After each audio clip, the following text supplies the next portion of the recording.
Hello students, आज मैं आपका नया पाठ शुरू कर रही हूँ। पाठ 10 प्रायश्चित।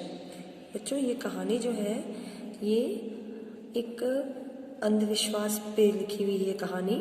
तो इस कहानी को पढ़कर देखते हैं कि क्या इस कहानी में लिखा हुआ है।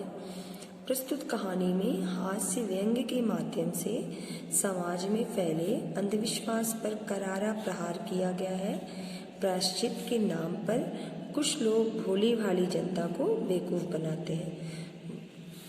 कबरी बिल्ली घर घर में किसी से प्रेम करती थी तो रामू की बहू से, और रामू की बहू घर भर में किसी से घृणा करती थी तो कबरी बिल्ली से।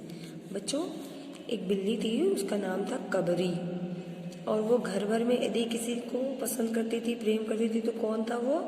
रामू की बहू। और जो रामू की बहू थी, यदि किसी से रामू की बहू सबसे ज़्यादा घृणा करती थी तो वो थी कबरी बिल्ली। ठीक है। रामू की बहू 2 महीने हुए मायके से प्रथम बार ससुराल आई थी।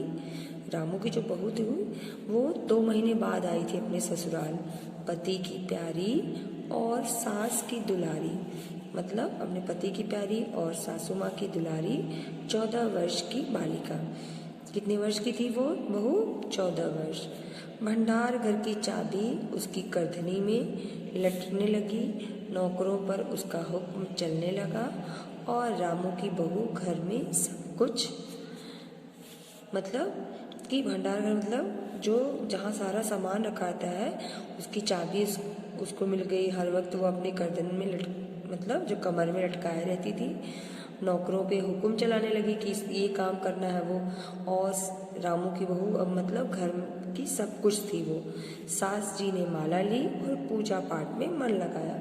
और जब सारी जिम्मेदारी बहू ने ले लिया तो सास क्या करने लगी बच्चों? पूजा पाठ करने लगी। एक दिन रामू की बहू ने रामू के लिए खीर बनाई। पिस्ता, बादाम, मखाने और तरह तरह के मेवे दूध में औटाए गए। मतलब क्या बनाई रामू की बहू? खीर बनाई रामू के लिए, और उसमें बहुत सारे मेवे डाले, पिस्ता, बादाम, मखाने, और खूब उसे औटाई, मतलब खूब दूध में खीर को खूब पकाया उसने। सोने का वर्क चिपकाया गया, और उसके ऊपर क्या चिपकाया? सोने का वर्क। और खीर में से भरकर कटोरा कमरे के एक ऐसे ऊंचे ताक पर रखा गया जहां बिल्ली न पहुंच सके। देखिए, यहाँ ऊंचे ताक पर खीर को पका के रख दिया गया है कि बिल्ली वहां पे पहुंच ना सके। रामू की बहू इसके बाद पान लगाने में लग गई, और रामू की बहू जो थी वो क्या करने लगी? पान लगाने लगी। उधर कमरे में बिल्ली आई। ताक के नीचे खड़े होकर उसने ऊपर कटोरे की ओर देखा। सूंघा ताक की ऊंचाई अंदाजी और देखा रामू की बहू पान लगा रही है। पान लगाकर रामू की बहू सास जी को पान देने चली गई। अब वो तो खीर पका के ऊपर रख दी रामू की बहू, और फिर पान लगा के अपनी सास को देने चली गई। तो कब पान देने चली गई तो कबरी ने छलांग मारी, और बिल्ली इसी ताक में थी बच्चों। पंजा कटोरे में लगा और कटोरा झंझनाट की आवाज के साथ फर्श पे आ गिरा। अब कटोरा पे उसने पंजा मार दिया, और कटोरा जो ऊपर रखा हुआ था ताक पर, वो जमीन पे बहुत तेज आवाज के साथ गिर गया। आवाज रामू की बहू के कान में पहुंची। सास के सामने पान फेंक कर वह दौड़ी। क्या देखती है कि कटोरा टुकड़े टुकड़े हो गया, खीर फर्श पर, और बिल्ली डटकर खीर जो है उड़ा रही है। तो उसने क्या देखा? रामू की बहू तो अपने आप सास को पान देने गई थी, उसने पान सासू माँ की तरफ फेंका, और जब आकर देखती है तो खीर पूरी जमीन पे गिरी है, कटोरा टूट चुका है, और बिल्ली आराम से खीर खा रही है।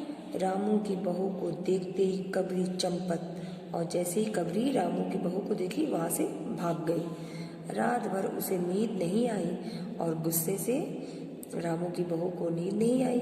सुबह देखा कि कबरी देहरी पर बैठी बड़े प्रेम से उसे ताक रही है। और सुबह देखती है क्या कि जो बिल्ली है कबरी, वो अब दरवाजे पे बैठकर उसे बड़ी ही प्रेम से देख रही है। ताक रही मतलब देख रही। रामू की बहू ने कुछ सोचा, इसके बाद वह मुस्कुराती हुई उठी। और रामू की बहू ने कुछ दिमाग में सोचा कि क्या करना है कबरी के साथ, और मुस्कुराती हुई वहाँ से उठी। कबरी रामू की बहू को उठते ही खिसक गई, और जैसे ही रामू की बहू वहाँ से उठी, कबरी भी वहाँ से चली गई। रामू की बहू जब हाथ में पाटा लेकर लौटी तो देखती है कि कबरी दूध पर जुटी हुई है, और रामू की जो बहू है बच्चों, वो पाटा मतलब एक लकड़ी का बैट जैसा देखी लेकर आई। तो उसने क्या देखा कि कबरी फिर दूध पीने में लगी हुई है। मौका हाथ में आ गया। अब तो उसे मौका मिल गया था, क्योंकि कबरी तो वहीं थी। सारा बल लगाकर पाटा उसने बिल्ली पर पटक दिया, और उसने बहुत तेज अपना बल लगाया कर बिल्ली के ऊपर एक पाटा दिया। कबरी हिली न डुली, न चीखी न चिल्लाई, बस एकदम पलट गई। और रामू की बहू को तो गुस्सा आया था, क्योंकि उसने खीर भी गिरा दी थी और आज वो दूध भी पी रही थी, और उसके हाथ में आज तो पाटा भी था। बस उसने गुस्से में उसे एक पाटा दिया और बिल्ली तुरंत ही मर गई। आवाज़ तो हुई तो महरी झाड़ू छोड़कर, मिसरानी रसोई छोड़कर और सास पूजा छोड़कर घटना स्थल पर उपस्थित हो गए। और जब पाटे की आवाज़ आई, जब बिल्ली मर गई ना बच्चों, तो जो उसकी नौकरानी थी महरी, वो झाड़ू लगा रही थी, वो झाड़ू छोड़कर आई। मिसरानी जो खाना बनाती थी वो खाना छोड़ के आ गई, और सासू माँ पूजा कर रही थी, वो पूजा छोड़कर आ गई देखने के लिए कि अरे इतनी तेज आवाज़ हुई, क्या हुआ।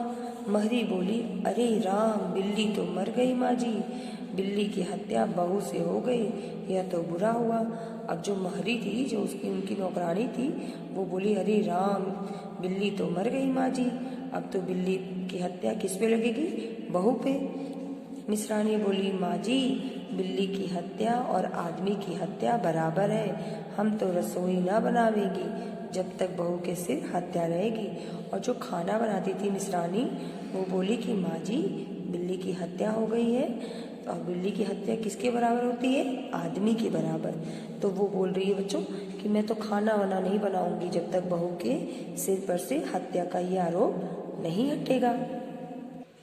सास बोली, हाँ ठीक तो कहती हो, जब तक बहू के सिर से हत्या न उतर जाए तब तक कोई पानी पी सकता है, ना खाना खा सकता है। अब सास को भी लग रहा है कि बच्चों कि बिल्ली के मरने से कितनी बड़ी वो हो गई है गलती।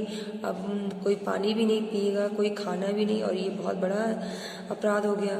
बहू ये क्या कर डाला, सास बोल रही है अपनी बहू से। महरी से क्या कहा, जल्दी दौड़कर महरी से भी बोली कि जल्दी दौड़कर पंडित जी को बुला लाओ। अब उपाय कौन बताएगा, पंडित जी बताएंगे, क्योंकि बिल्ली के मरने का जो दोष लगा है, बिल्ली की हत्या की खबर बिजली की तरह आस पड़ोस में फैल गई। अब सबके घर हल्ला हो गया कि अरे रामू की बहू ने बिल्ली को मार दिया।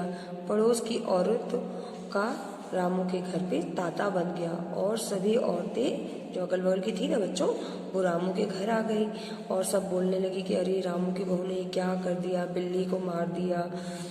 तो बच्चों यहाँ तक का पाठ आप पढ़िए, आगे का भाग मैं आपको आपकी दूसरी ऑनलाइन क्लास में पढ़कर बताऊंगी।